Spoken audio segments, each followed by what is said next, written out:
මේ නිමල් මුදලාලි නේද? නිමල් මුදලාලි. මොකද මේ උනේ? මොකද මට උනේ?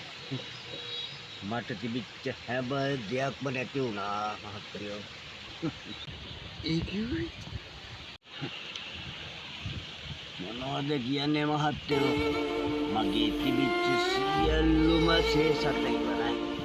යාන වාහන, ඉඩකඩ, දේපල සියල්ල මගේ සියලුම ව්‍යාපාර ඔක්කොම බින්දුවටම කඩා වැටුණා. ඒ විතරක් නෙවෙයි මහත්තයෝ, මගේ දරුවෝ දෙන්නත් නිරින්දත් මාව දාලා ගියානේ.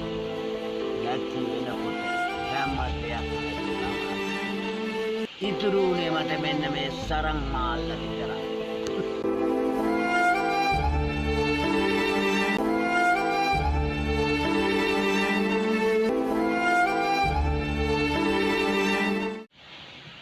එතකොට මුදලාලි දැන් මොකද කරන්න ඉන්නේ? ආයෙත් බින්දුවෙන් ජීවිතේ පටන් ගන්න. මං අහලා තියෙනවා මහත්තයෝ, මිනිහෙකු වැටෙන්න ඕන නැගිට. නිමල් මුදලාලි වැටෙනවා කියන්නේ මිනිහෙක් බිමටම වැටෙන්න ඕන. ඔය නිමල් මුදලාලි යස අපූර්වට ඉන්නේ.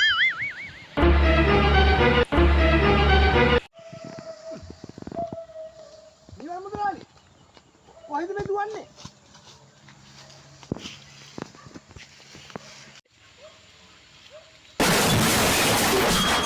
මුදලාලි